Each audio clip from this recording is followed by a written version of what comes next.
Okay, so this is 6.2, solving inequalities by multiplication and division. Okay, first I'm going to start off with an application. Let's say that you accept a new job with a starting salary of $18,500, and you have a good, it's a good employer, and he or she tells you that you're going to receive a raise of at least $12,000, or I'm sorry, $1,250 each year. And you want to know what's the maximum number of years that you need to work before your annual salary is $28,500. So that's the question. How many years will it take before you have an annual salary of that $28,500? So just like in pretty much every problem we do, whenever you don't know something, you let that be the variable. So I'm wondering how many years it's going to take. So I'm going to let that be x. X equals the number of years. Then you want to try to come up with some sort of an equation or inequality. In this case, an inequality works out well. So you start off and you say, okay, I know my starting salary is $18,500 plus $1,250 times x, because that will get you every single year you're going to be multiplying it by $1,250. So that's a good expression that will get you your money for any number of years. And we want our money to be greater than or equal to $28,500. So that's why we say greater than or equal to $28,500. We're okay with getting exactly $28,500 or even more than that. So that's pretty much it. And then we're going to solve that for x. So of course we want to get rid of the, our goal is to get the x by itself, so we're going to subtract 18,500 from each side. And that'll give us 1250x is greater than or equal to. And when you subtract those, you of course get 10,000. And then if we divide both sides by 1,250, should turn out evenly, and it's going to be x is greater than or equal to 8, and that's 8 years. That's how long it would take. That's really the shortest amount of time that it would take is 8 years. Okay. Okay, so that's a good start, and sorry for my voice. Okay. Whenever you multiply or divide by a negative number, whenever you're solving inequalities, you always have to reverse the inequality.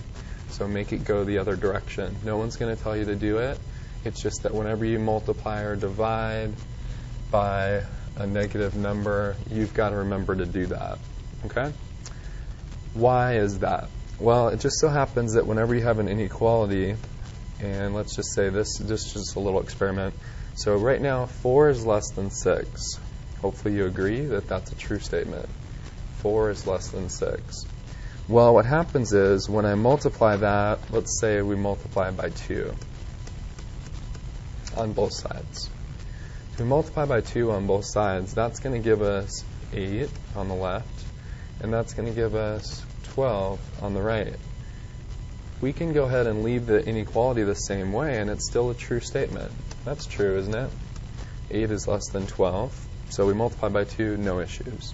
Well, if we come over to the right here, and we multiply the right side, let's say we multiply both sides by -2.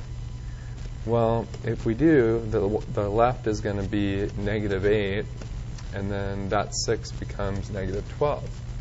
Well, it's no longer true for us to do this because -8 is not less than -12.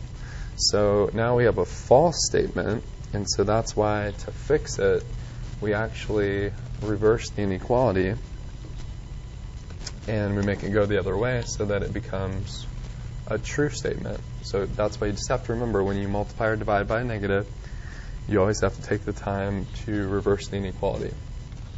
Okay, let's try an example of that. So -5x is greater than 10. That's how we would read it. And we really want to get the x by itself. So to do that, we want to get rid of the -5. So we're going to divide by -5. So we divide both sides by -5, and that will cancel out, and we'll have x all by itself. And because we divided by -5, we're going to reverse the inequality, and 10 divided by -5 is -2. So we could circle that, say that's our answer. If we needed to graph that, we certainly could. We could say x is less than -2, so on the number line you have 0 here, 2 units over to the left, and it would be an open circle, and it would go to the left. That would be a graph. Okay? All right. Next example, let's say you want to solve -2/3 x is greater than 30. Well, you can do this in 2 steps, or you can try to do it in 1 step. I kind of like to do it in 1 step. So I want to get rid of this -2/3, and so it would be really nice if we just multiply by the reciprocal, which is just the flipped fraction. And we'll multiply by a negative as well, because what that will do is that will get rid of the negative sign and also the fraction.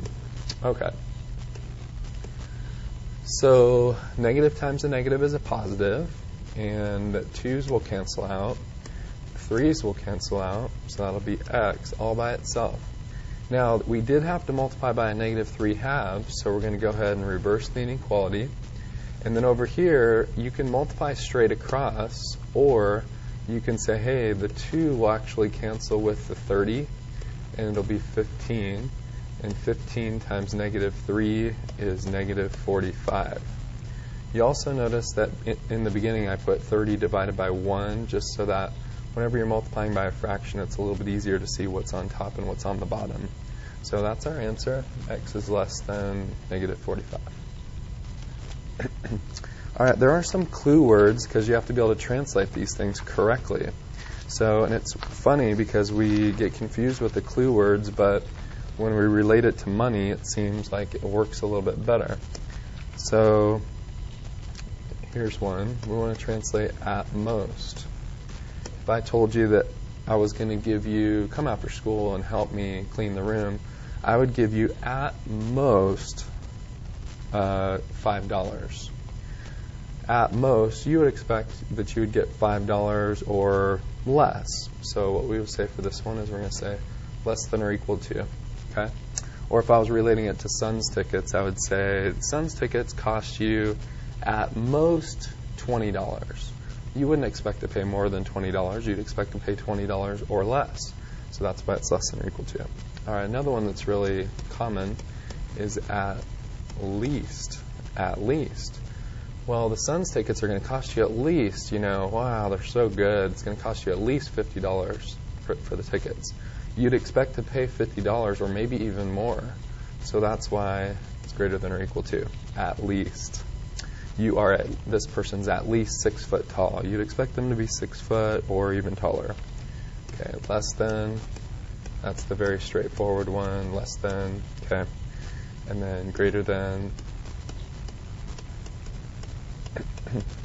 greater than, okay. And I think I did a lot of these in the other video too, 6-1. No more than, I'm going to give you no more than $5. You would expect to get $5 or less, so that's less than or equal to.